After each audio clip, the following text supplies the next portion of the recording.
Well, I am Dr. Jonathan Scott from the Robert Gordon University. I am the course leader for architectural technology here. I have been for 5 years now, and we are looking to expand into different zones and different areas and different countries, obviously. One of which is Canada. So I'm just going to take you through some very simple slides about Aberdeen, because I doubt you've really heard much about Aberdeen, the Robert Gordon University, and then finally the course and where you'd go into it, what kind of stuff you'd study. There is also a little presentation about some of our stage 2 work that we do, and hopefully I can get to work and show you very quickly how that, well, what we do essentially. And beyond that, it's downloadable, so I'm sure consultants can give you the file to give you a good idea of what we do. It's not exhaustive, it's just a good sample. We do have file limitations, so it's not everything, but it's a good example. So a little bit about Aberdeen. It is quite a remote town in many instances. By that I mean it's off in the northeast of Scotland. It's the only city really there. It is quite high up in latitude, but with quite a mild climate. And it's the only major city in the local area. We've got only 200,000 people in Aberdeen, which compared to Ontario is minuscule, I know. It's only 6 million people in Scotland, so it's quite a small country with a big reputation, obviously. Aberdeen within itself, like I've said, 200,000 people, and it has 2 universities, so it's very much a student-orientated city. Aberdeen University is one of the oldest ones in the country, third oldest. The Robert Gordon University comes not really a close second, but it has been a college, a medical college since the mid 18th century, but only been a university since 1992. And that's almost as long as we've had a BSc Architectural Technology course in Scotland. It's the oldest one in Scotland. It's one of the oldest in the country too. So Aberdeen's obviously quite well established. The RGU is quite well established, and so is the course, which is kind of interesting within itself. Like I said, Aberdeen is only 200,000 people, but still third largest city in Scotland. It has everything you need. It's a student city, like I say. It's got lots of pubs and clubs, which is very important for students, I know. Lots of accommodation as well. It's got everything going for it. It is a mini city, really. It's also famous for being the Granite City. I've got some pictures to illustrate that in the next slide. And only recently, the university has all moved into one campus, and that's down in the southwest, which is the little red dot on the map there. So all our schools, all our students are down in that location. All our accommodation is in the city centre. So you get the best of both worlds, really. I've lived and been brought up on, and now I went to RGU. I was a student here. Now I'm the course leader. I've gone all the way through, unfortunately. So Aberdeen's very much in my blood, and the kind of key thing for me that I like about the city is pretty much an hour from the KOM, the big mountains, the lochs, the castles, and all that kind of jazz. It's you're very close to the country, even in the middle of Aberdeen. It doesn't take you long to get out there, so it is really quite nice. Certainly, my dog likes it. All the countryside. Like I said, a little example of Aberdeen. I have to say that Aberdeen's a little bit like Marmite. If you know what Marmite is, you either love it or you hate it, to be honest. It is the granite city for a very good reason. It's made from granite. Even some of the more modern buildings that are made from granite. There's a lot of granite going around. It's very grey in Aberdeen. And despite these photographs, I think the photographs on the right-hand side here are a little bit more um, realistic of what the weather normally is, to be brutally honest. We really have a nice day out. Today was a really nice day, to be honest. It was more like the photographs on the left-hand side here. But that's fairly rare in between. We don't have the extremes of climate that Canada does. It's still quite a mild winter. It's cold, but it's mild. Didn't see much snow this year. In the summer, it's warm, but it's not too warm. You're lucky to get over 20 degrees Celsius over here, which isn't warm at all. But it's a fine city. Another key aspect is it's very easy to get to other locations in Europe, and we do regular study trips, predominantly with our first years and second years. But it's fairly cheap to get in and around. So if you want to do your own study trip, it's very easy. So the Robert Gordon University. This is one of the prettier pictures. Like I've said, it's all moved to the Garthdee campus, as it's called. That's the local area, Garthdee. It's all new build. We did have some older buildings on site. The area was gifted to, first of all, the Scotland School of Architecture and Built Environment. So we were very much in that older building on site. It was gifted to by a benefactor a long, long time ago. Well, the 60s, if that's a long time ago. And the university gradually built on the site until this building here was finally built and brought all our campus, all our faculties into one campus roof. So it's all modern facilities. We personally have only moved into this building 2 years ago. Our students love it. The architectural technologists have an entire floor to themselves, and one of these floors that you see here. The big green thing is the library, so it's all in one house. So our students generally love it. I think they like Papa John's mostly. That's just down the corridor, but that's hopefully they do like my teaching as well. So we have our own kind of dedicated area. We also have our own dedicated computers, our own workshops, and so on. So it's all modern facilities. It's all new, and it's on a nice campus on the next to the River Dee, and it's green field, nice to go for walks. I walk along the river all the time as well myself. It's nice to get out of the office. But the course itself is housed in that building you saw. It's called the Syrian Wood building. And we're part of that building. We don't have all the building. We're just part of that building. But the architectural technology course has got its own dedicated suite. Like I say, it's got access to a whole range of different facilities and amenities as well because of that. The school itself has got Southern School of Architecture and Built Environment. We have an architecture course there. We have a construction management course there. We've got building surveying course there, quantity surveying course there, as well as an architectural technology course. We have the full suite, which is fairly unique in the UK. It might seem odd that other universities don't have that all under the same roof, but we are fairly unique in that sense. We also have postgraduate study as well. Our main course is construction project management. We have a variety of others and other CPD type courses as well. So we do a whole suite of stuff. Most of our postgraduate learning, I have to say, is ODL, which is distance learning.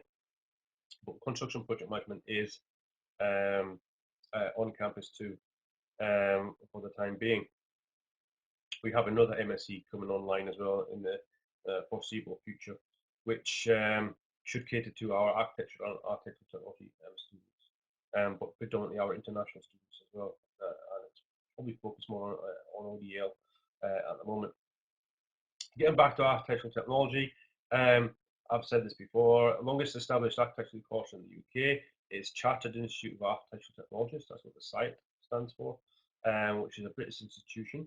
It does have links with the AATO. It has a memorandum of agreement. It also has links with other associations around the world, which you can apply for. It's also got a memorandum with CIOB as well, which is Chartered Institute of building. So it's quite a broad professional body. The other one that credit does, if you can graduate from our honours degree, you can start working towards a charter membership through the CIAT. We are also one of only 4 centres of excellence. Predominantly that's because we have the postgraduate area of study, plus we've got a very strong research focus within the school too. Albeit we're a very small school, we do tend to pull our weight when it comes to research as well. In fact, that's predominantly where my background is in research. I did my PhD at RGU as well, and that was on passive solar energy, which is a strong theme within the course as well as in the research. I like to define architectural technology as the focus being on the technology, not the architecture, or at least there has to be a balance there, let's say. I think students are very much attracted to the architectural side and the title rather than the technology, but the technology is very much and should be the focus. And I put that into 3 strands for this course. As I've said, we're in with architecture and surveying courses and construction management courses, so there's a little bit of collaboration there. At least we try to collaborate as much as we can. Certainly with the amenities that we have alongside all the other courses, it allows for us to illustrate our technology in very innovative ways. But the 3 technology strands that we tend to focus on are building technology. AT has to be very adept at doing detailing and communicating that detailing in a very effective manner. Sustainable technology, like I said, my PhD is in passive solar design, passive solar energy, and I make no excuses. A lot of the projects that we do and get the students to do are sustainably driven. And of course, information technology, which is linking to communication and good communication from the students. And we do have a very high standard in that regards, which really matches in well from what I've seen your students doing over in Humber. So it should be a good match there. We are involved with a number of partner institutions across Europe as well, and we run a second-year module that's run alongside universities that we have arrangements with in Copenhagen, Berlin, Amsterdam, and Alicante in Spain. We also have, or are members, most of our team is members of the International Congress of Architecture Technology, which is a conference, a research conference that promotes student work, but also staff work from all the architectural technologies across the courses across the UK and Europe as well. We've got members in that from again Copenhagen, in Spain, in Amsterdam, and a whole range of different courses beyond that. So because we are established course, a lot of our links are also well established. So particularly with Copenhagen, we've got a good strong link where a lot of their staff came to RGU to do PhDs as well. And that's kind of where the International Congress for Architectural Technology was founded and was what came from. So we've got quite a rich, diverse background and ability within architectural technology. I myself, I'm a chartered CIET member, and I'm well involved with the Chartered Institute as well, with regular meetings, unfortunately. But yeah, the staff are have been around for a long time, taught the course for a long time, so you come into a very well-established course here. More specifically, what you'd be doing, the agreement with Humber, is for you to join our Stage 3 course. So we've got a 4-year course here, a 4 years honours. It's very specific to Scotland. In England, you have 3 years. Here, it's 4 years. Some of the modules are specific to the Scottish system. I'm very well aware of any international students join the course. To become chartered through the CIT, you'd have a good foundation in Scottish technical standards or British technical standards, which isn't very different from Scottish technical standards, to be honest.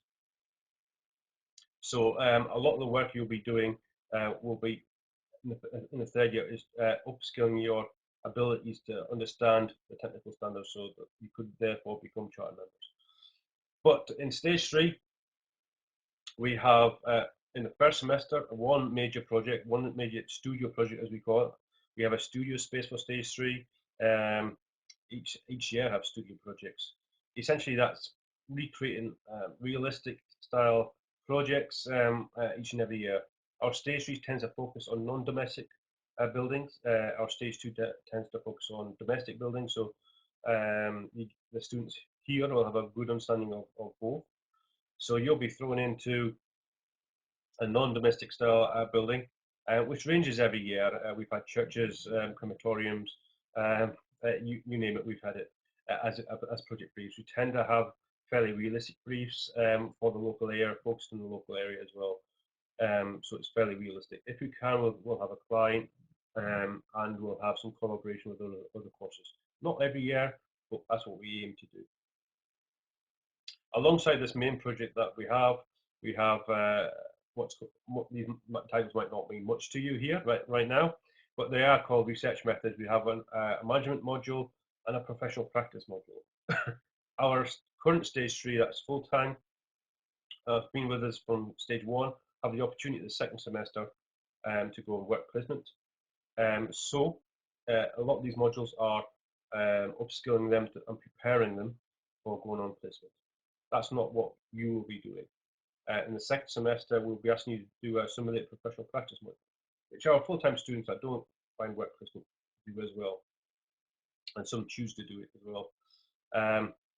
The point of this is only this one module, this one studio project module, and this module is run by a practice professional, which we bring into the university. You have your own space, you run it like your own little office, produce the type of drawings you would do in practice. So it's a realistic project.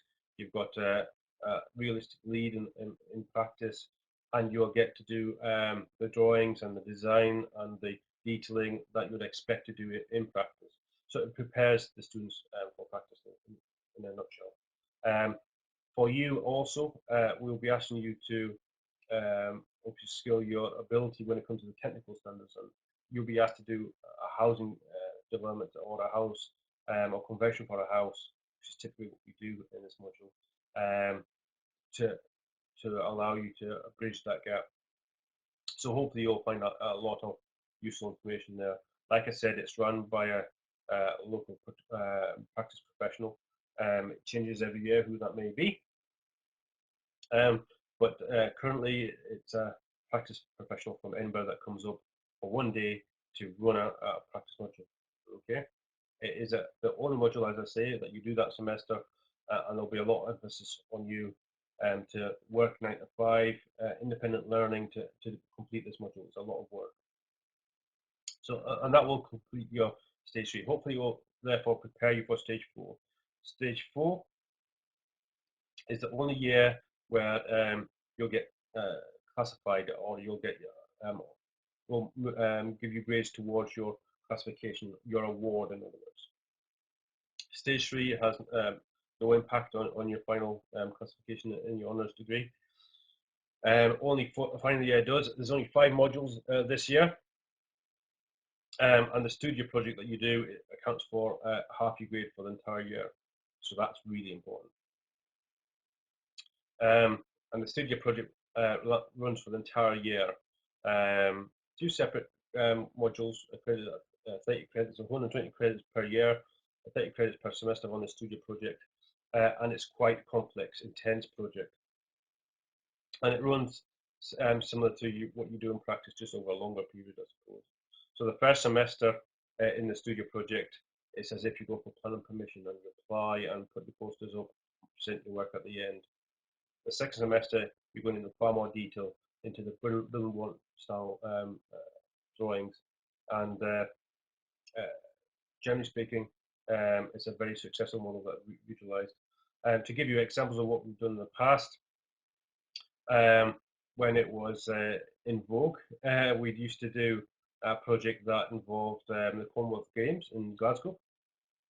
That was our site. We even did an entire model of the city centre of Glasgow, which was fantastic. One group would look at the Athletes' Village, and one would look at the stadiums. Well, recently we've tended to focus close to Rome, and we've converted, if that's the word, refurbished or renovated is a better word, a local quarry site. An old granite quarry has been converted into different uses. The students chose between a distillery, a visitor centre, a museum, and it's kind of up to them to pick and choose which brief they followed. This year we're looking at retail, and they're looking at supermarkets. Doesn't sound particularly exciting the way I've just described it, but they are looking at very sustainable supermarkets, low packaging supermarkets, waste recycling supermarkets. There's a very strong sustainable edge to the project this year, which hopefully you'll find exciting. I certainly find it very interesting myself and what the students are coming up with, and it's quite grand schemes that they're coming up with. Other modules in our final year include dissertation, which essentially is a 10,000 word research report, which will take you through. I mean, you kind of start that in stage 3, and you encourage to take it up and throughout your third year on viewed upon a topic of your interest that you then fully investigate. You also have another module called Built Heritage, which is a high level style investigation of our built heritage, usually in Aberdeen or the Aberdeenshire area. And an elective of your choice. You get a choice of 3 or 4 electives. Our guys tend to pick a product design or construction elective, which is more relevant to them, but there are other ones such as journalism that you can pick up on.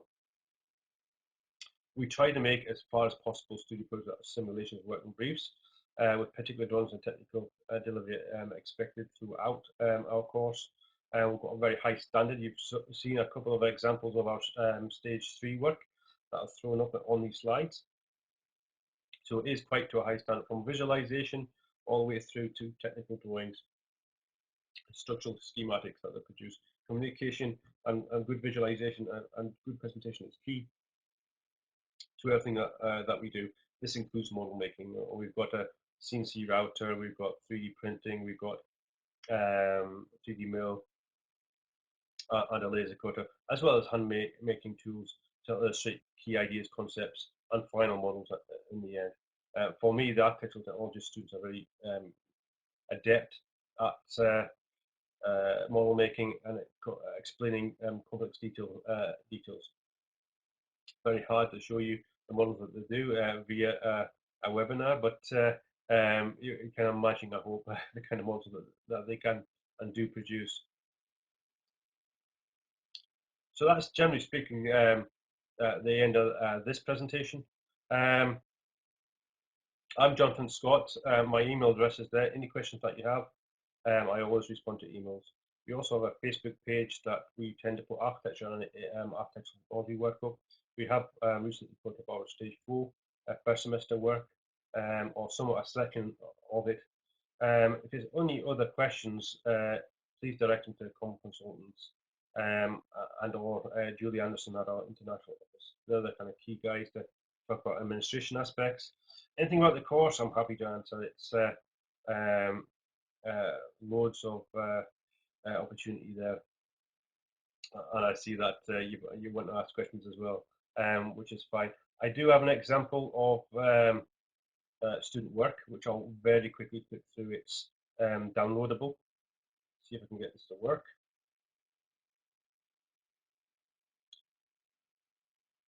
There we go. That was easier than I thought it was going to be. This is one of our stage 2 modules. It's a little bit different now. This is one of the modules. This is one of our modules that we have changed recently, that we have shared with other or run alongside other courses across Europe now. But this is a fairly decent example of work we do. It's not complete. It's a huge file originally. I've kind of clicking through some of the key things that they do, from the project brief, an investigation of the project brief, through to research on aspects of fuel poverty, like I say, a very strong focus on sustainability in our work. Um, this continues. They tend to do this in a group work as well, the research, and different groups will investigate different aspects. Um, so material research, site analysis of the project, which is again based in Aberdeen. Question studies of similar style buildings. I see the questions. I'll get to them when I've completed this. Like I say, this will be really quick. Just very quickly go through this. Once they've done the research, they start looking at concepts and developing the concepts. In this case, the students kind of are very interested in a particular building, a particular style. From a very simple point of view, start with very simple sketches. You can see they make models of these as well, which you don't see in this document, and then they show the design intentions in a very simple way initially. And then start working up and SketchUp. They do eventually get into Revit, which doesn't have a sample of, but we use a whole range of different skills: SketchUp, AutoCAD, Revit, Photoshop, and any other program that they're interested in. So start working up, start justifying their key design and design changes that they have on the initial concept.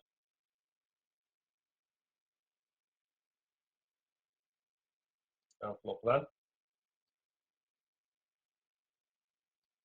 Actually, there is some models up about that. These were fairly simple models made from cardboard in this instance. Solar studies using IES or any other relevant software, and technical design at the end.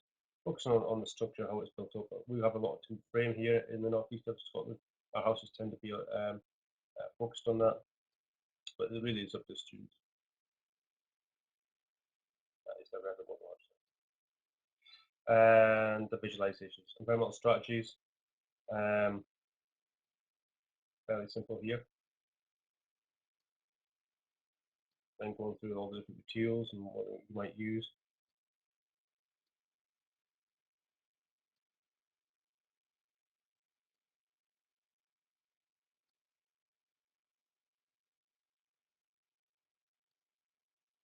Okay, and that's an example of IES. It does go on for quite a lot. You can see there's 108 slides. So I'll let consultants deal with that. If you want to download it, give it an example. If you've got any questions on the student work, by all means you can have a look at that.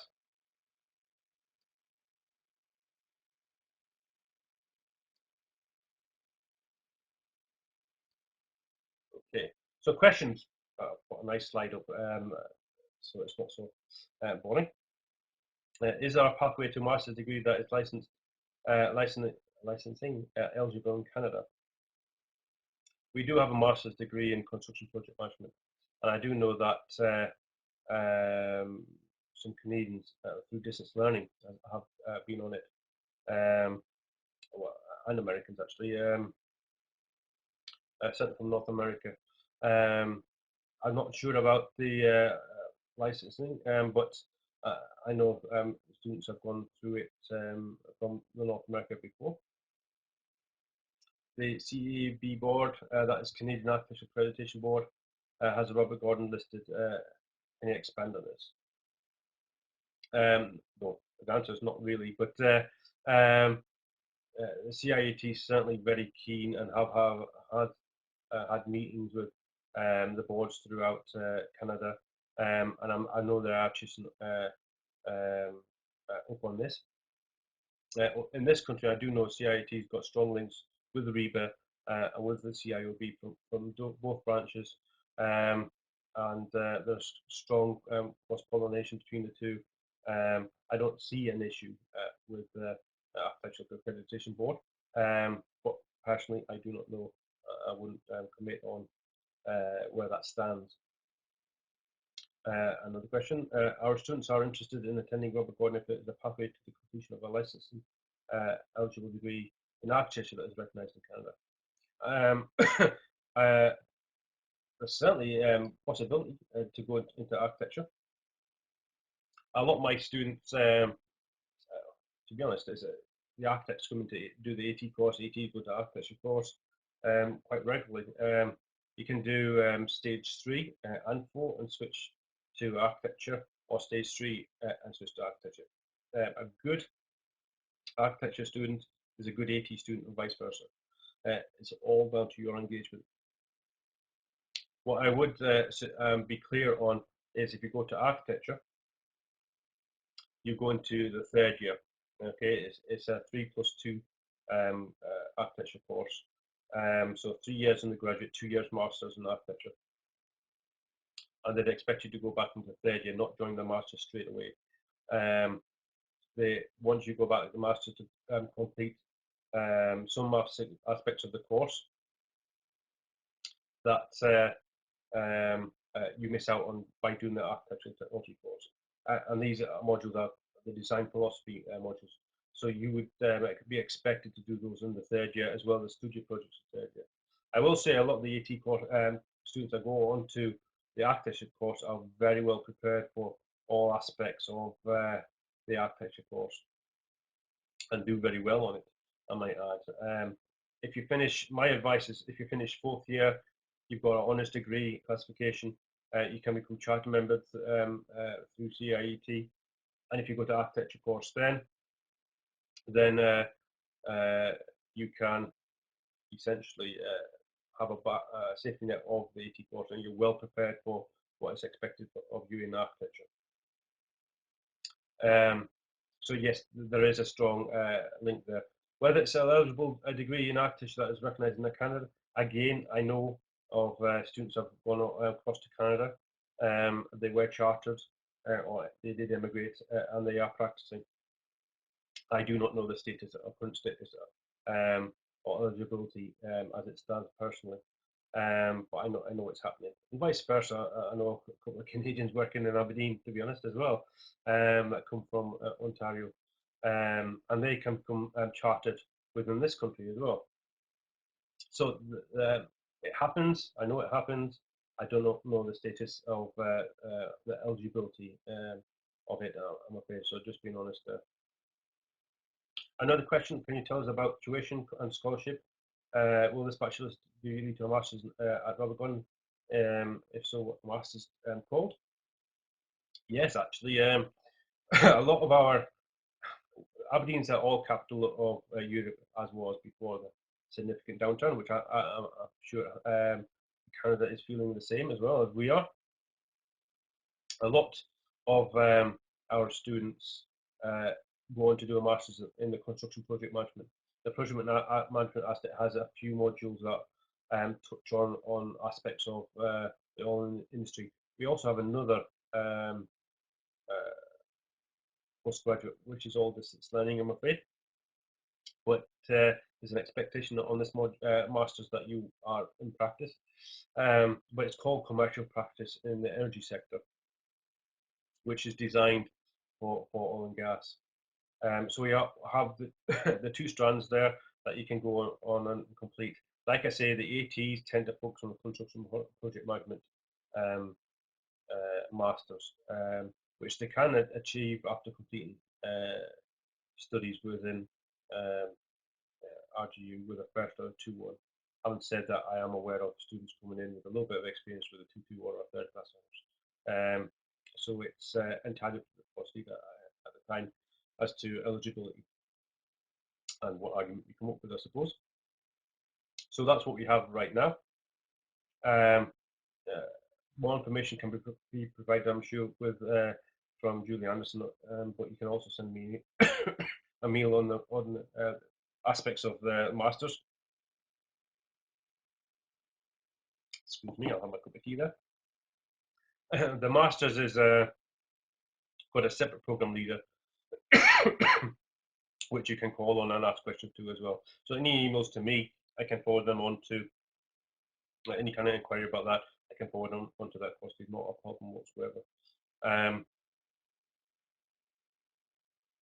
Why would a Honolulu student go to RGU if they want to become a licensed architect in the end? You could say the same of my own AT students if they want to become an architect in the end. The AT course is a little bit more technologically focused, I would argue.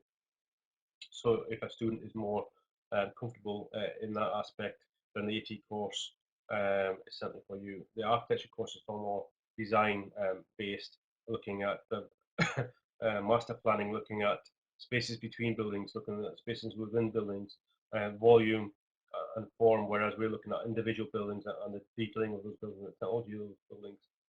So if they want to become a licensed architect in the end, and they're currently on an AT course, or they want to apply directly to architecture, that's something that I haven't really considered, to be honest. There's certainly a possibility there. I'm not the person to ask. There's another course leader there that looks after architecture. So any queries about architecture and interest in architecture, that's who you need to speak to. So I can give you context of that if you so desire. Could you clarify if I were to apply to the AT program, how many years would it take to achieve a Masters of Architecture badge? Good question. I should have mentioned that previously. Um, if you do the 2 years, third and fourth year, um, you tend to go back to the third year of architecture to complete the undergraduate in architecture, then 2 further years as masters in architecture. So that's 5 years. You can certainly inquire about transfer at end of stage 3, which will reduce that down to 4 years, but essentially 4 to 5 years. If you're set on and focused on joining architecture rather than AT, you can also apply directly to the architecture course, to be honest. They do take on students predominantly first year and completed what would be in Scotland at H&D, and that would be 5 or 6 years to complete the architecture course. Yes, can I give you a contact person who could answer these questions on architecture, I presume? Yes, by all means. You can speak to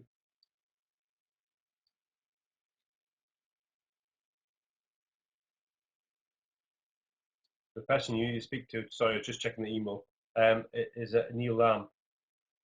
So probably the best way is to contact KOM consultants and pass along their email address. Certainly, I'll make aware the course leader you're interested in the architecture course. That's not a problem whatsoever. We can also speak to the head of school about arranging links directly if that's so desired. That's not a problem either. At the moment, the contact's between AT and AT, so I can't really comment on what would be expected of you or where you go into the architecture course, if that makes sense. If we were to apply directly into the architecture program, actually, what year would we be placed in? Probably first year. They tend to AT course here is recognised by the architecture course. They know the students. They share a lot of the modules. So they're perfectly willing to take on our students directly into architecture. But from other institutions, without links, they will only accept them to first year. That's why I'm saying speak to Neil Lamb, and he can expand on that further. I expect his answer is going to be first year, however. But I certainly could bring that up with him even tomorrow and get back to you on that key aspect. So that's not a problem. Yes, I think I'm just thinking ahead here of how best to contact you. I think if architecture is a strong interest of your students there, I will speak to Neil Lab, and I'll probably get back to KOM consultants that then can relay back to you the aspects of that course. If that's what you desire. Not a problem, Humber, that's not a problem whatsoever. Happy to help. Yeah, not a problem. I might add it if you go into architecture as well, you can switch back and forth between AT and architecture if it's not quite for you. So there's lots of flexibility. Our first year here is a shared first year. So a lot of our students can have the opportunity at the end of first year to switch directly into stage 2 in architecture, construction management, building surveying, QS, and or ET. That's the way that the courses in the school are designed. So we do recognise that students might be interested in the broad area in construction, but not quite interested know what to do specifically. So there's lots of course calculation there. But I certainly will speak to Neil Lama and investigate whether direct entry at any level is possible. Like I say, just being honest, I suspect not. So my answer at the moment is the first year. Any other questions? Just waiting here. Hopefully, I've answered all your kind of key questions and key interest in that. I visited Humber last year. I would say you've probably got as good a facility as we have. Your college is absolutely huge as well, and the welcome was very nice too.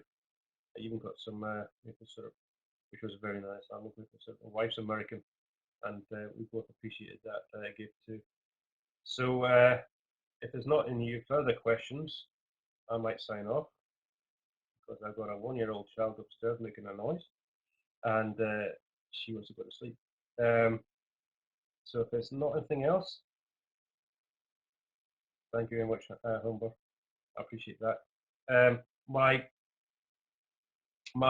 email address is on the slides. To repeat, it's j.r.scott@rgu.ac.uk. Any further questions that you come up with overnight or this afternoon, just fire away, and I'm happy to answer that. Okay. Thank you very much for your time.